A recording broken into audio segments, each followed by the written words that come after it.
আপনারা জানেন যে বেশ কিছু চিহ্নিত সন্ত্রাসী যারা ঢাকার আন্ডারওয়ার্ল্ডের মাফিয়া হিসেবে পরিচিত, আমাদের কাছে মনে হয়েছে যে পুলিশের পেট্রোলিং বা টহলটা জোরদার করা দরকার।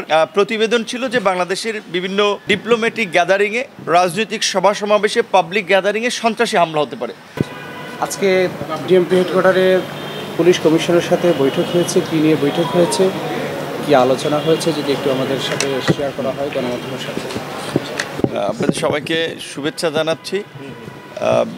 বিশেষ করে আজকের এই সাক্ষাৎকারটি কিছুটা বলতে পারেন সৌজন্য সাক্ষাৎ, এবং বিশেষ করে ওনারা ডিএমপির কমিশনার সহ ঊর্ধ্বতন অফিসাররা বিভিন্ন জোনের যারা দায়িত্বে আছেন তাদের উপস্থিতিতে তারা গণ অধিকার পরিষদের সাথে আজকে অফিসিয়ালি বসেছে। এরপরেও বিভিন্ন রাজনৈতিক দলগুলোর সাথেও বসবে। প্রধানত নগরের আইনশৃঙ্খলা রক্ষার্থে এবং বিশেষ করে ট্রাফিক কার্যক্রমে রাজনৈতিক দলগুলোরও তারা সহযোগিতা চেয়েছে। কারণ জানেন যে বেশিরভাগ ক্ষেত্রেই রাজনৈতিক দল এবং বিভিন্ন সংগঠন তারা সভা সমাবেশ করে রাস্তা একেবারে বন্ধ করে।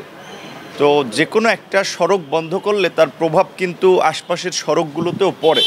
এটা আমরাও মনে করি, এটা আমাদেরও ভাবা উচিত যে একটা ব্যস্ত সড়ক যদি আমরা বন্ধ করে সভা সমাবেশ করি, সেটার প্রভাব এই ঘনবসতিপূর্ণ ছোট্ট নগরীর প্রত্যেকটা অলিতে গলিতেই পড়ে যায়।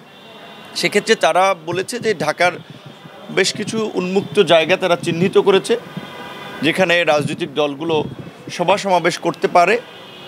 এবং আমরা বিশেষ করে সাম্প্রতিক পরিস্থিতিতে যেভাবে বিভিন্ন ঘটনা ঘটছে, আপনারা জানেন যে মোহাম্মদপুরের একটি ঘটনা, গতকালকে বনশ্রীর ঘটনা, আরও বেশ কিছু ঘটনা, এগুলো আমরা তাদের দৃষ্টিতে এনেছি এবং এগুলো প্রতিকার করার জন্য বিশেষ করে ডিএমপি যেন সক্রিয় ভূমিকা পালন করে সেই বিষয়ে আমাদের পর্যবেক্ষণ থেকেও আমরা কিছু শেয়ার করেছি। আমাদের কাছে মনে হয়েছে যে যেমন এই বিগত আন্দোলন সংগ্রামে স্বাভাবিকভাবেই পুলিশ অফিসারের মধ্যে তো ডিএমপিতে যারা কর্মরত ছিল তাদের অনেকেই ফ্যাসিবাদের একেবারে সক্রিয় দোসর থাকার ফলে তাদের এই গণবিরোধী অবস্থান যে ছিল, যার ফলে তাদের সাথে জনগণের একটা সংযোগের ক্ষেত্রে সম্পৃক্ততার জায়গাটা তো কিছুটা ঘাটতি আছে। সেক্ষেত্রে এখনকার পুলিশ এবং বিশেষ করে ডিএমপি যেন এই ঢাকার নগরীর বিভিন্ন সংগঠনের নেতৃবৃন্দকে নিয়ে তারা একটু বসে তাদেরও সহযোগিতা নেয় এবং এই যে আপনার বিভিন্ন এলাকায় যে দুর্ঘটনাগুলো ঘটছে এগুলোর যদি শক্ত পদক্ষেপ না নেওয়া যায় তাহলে এগুলো তো ঘটতে থাকবে। সেক্ষেত্রে আমরা বলেছি যে আমাদের কাছে মনে হয়েছে যে পুলিশের পেট্রোলিং বা টহলটা জোরদার করা দরকার এবং অবশ্যই সাহসী পুলিশ অফিসারদেরকে ঝুঁকিপূর্ণ এলাকাগুলোতে দায়িত্ব দেওয়া যেতে পারে। কিছু কিছু জায়গা যেমন মুগদা, এই বনশ্রী বলেন, মোহাম্মদপুর বলেন, মিরপুরে বলেন, এবং বিশেষ করে কিছু বস্তি এলাকা টার্গেট করে কিছু অপরাধের ঘটার আমরা নজির দেখেছি। সেক্ষেত্রে আমরা বলেছি যে ওই এলাকার যারা বিভিন্ন গ্যাং, বিভিন্ন গ্রুপ, বিভিন্ন বাহিনীর সাথে ইনভলভ আছে তাদেরকে দ্রুত সময়ের মধ্যে গ্রেপ্তার করা। আপনারা জানেন যে বেশ কিছু চিহ্নিত সন্ত্রাসী যারা ঢাকার আন্ডারওয়ার্ল্ডের মাফিয়া হিসেবে পরিচিত তারা অনেকেই কিন্তু এই পট পরিবর্তনের পরে জামিনে বের হয়েছে এবং জামিনে বের হয়ে এখন যেহেতু ওইভাবে শক্তিশালী একটা সরকার নাই কিংবা নানান পরিস্থিতির কারণে আইনশৃঙ্খলা পরিস্থিতির কিছুটা দুর্বলতা আছে, এটাকে কাজে লাগিয়ে তারা কিন্তু তাদের রাজত্ব আবার গড়ে তোলার চেষ্টা করছে। সেক্ষেত্রে আমরা পরিষ্কারভাবেই দাবি জানিয়েছি যে এই চিহ্নিত এবং দুর্ধর্ষ সন্ত্রাসী আন্ডারওয়ার্ল্ডের সাথে যারা জড়িত তাদের বিরুদ্ধে যেন দ্রুত অভিযান পরিচালনা করে।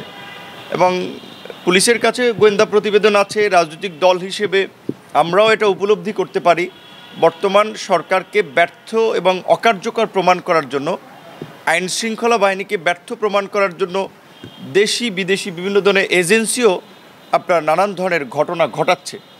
সেক্ষেত্রে পুলিশ যদি তার আইনশৃঙ্খলা পরিস্থিতি রক্ষা না করতে পারে, বিশেষ করে ডিএমপি আসলে গোটা দেশের আইনশৃঙ্খলা পরিস্থিতি ডিএমপিকে দিয়ে নির্ণয় করা সম্ভব।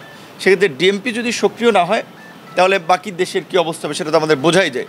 এখানে ডিবির প্রধান ছিলেন, আমরা দেখেছি যে তার তৎপরতার ফলে বেশ কিছু আপনার যারা এই বিগত ফেসিবাদের রেজিমের সাথে সক্রিয় ছিল এবং এই গণহত্যায় যারা সরাসরি মদত দিয়েছে তাদের অনেকেই গ্রেপ্তার হয়েছেন, এটা একটা ভালো লক্ষণ। এখনও আরও অনেকে কিন্তু ধরাছোঁয়ার বাইরে রয়েছে। বিশেষ করে ঢাকায় যারা অবস্থান করছে তাদেরকে যদি গ্রেপ্তার না করতে পারে, স্বাভাবিকভাবেই যারা এই গণ অভ্যুত্থানের বিপরীতে ছিল তারা তো এই গণ অভ্যুত্থান পরবর্তী সরকারকে ব্যর্থ প্রমাণ করার জন্য, অকার্যকর প্রমাণ করার জন্য নানান ধরনের তৎপরতা এবং ষড়যন্ত্রে লিপ্ত থাকবে। বিশেষ করে কিছুদিন পূর্বে আপনারা দেখেছেন যুক্তরাজ্যের একটা প্রতিবেদন ছিল যে বাংলাদেশের বিভিন্ন ডিপ্লোম্যাটিক গ্যাদারিংয়ে, রাজনৈতিক সভা সমাবেশে, পাবলিক গ্যাদারিংয়ে সন্ত্রাসী হামলা হতে পারে। তো এখন এটা তো আমরা জানি না তারা কিসের ভিত্তিতে এই প্রতিবেদনটি দিয়েছে। এটা কিন্তু আমাদের দেশের জন্য একটা আতঙ্কের, আমাদের দেশের ভাবমূর্তির জন্য একটা লজ্জার যে আমাদের দেশের এই পরিস্থিতি, যেটা পাকিস্তানে আমরা দেখি যে সেখানে নানান ধরনের সন্ত্রাসী হামলা ঘটে, বিভিন্ন উগ্রপন্থী গোষ্ঠীর উত্থান। তো বাংলাদেশকে তো একটা আমি মনে করি যে আন্তর্জাতিক চক্র বা গুটি কয়েক দেশ আছে যারা দেখাতে চায় যে বাংলাদেশে উগ্র ইসলামপন্থীদের উত্থান হচ্ছে, বাংলাদেশ পাকিস্তানের কাতারে যাচ্ছে। সেক্ষেত্রে আমরা ডিএমপি কমিশনার সহ এখানে বিভিন্ন জোনের ডিসি সাহেবরা ছিল, তাদেরকে আমরা বলেছি যে এই বিদেশি তৎপরতা যেন সঠিক প্রমাণ না হয়, সেজন্য তাদেরকে সক্রিয় ভূমিকা পালন করতে হবে। রাজনৈতিক দলগুলো এই সরকারকে সহযোগিতা করছে আইনশৃঙ্খলা পরিস্থিতি নিয়ন্ত্রণে আনতে, পুলিশকেও সহযোগিতা করতে চায়, তবে অবশ্যই রাজনৈতিক দলের পরিচয় ব্যবহার করেও এই যে বিভিন্ন জায়গায় ফুটপাত থেকে শুরু করে বাজার, মনে করেন এখানে যে দখলদারি, চাঁদাবাজি হচ্ছে, সেখানেও যেন পুলিশ ছাড় না দেয়। আমরা পরিষ্কারভাবেই বলেছি যে কারা এগুলো করছে সেগুলো আপনারা এক্সপোজ করে দেন। গণমাধ্যমে আমরা আপনাদেরকেও বলবো আপনারা এগুলো রিপোর্ট করেন, কারা এই ফুটপাত দখল করে আছে, এখানে চাঁদাবাজি কারা করছে, বাজারগুলোতে এখনও আপনার কারা নিয়মিত মাসোহারা তুলছে। পুলিশের পক্ষে আসলে একা কিন্তু এই পরিস্থিতি আমরা যেটা মনে করি নিয়ন্ত্রণ করা সম্ভব না। আমরা যানজটের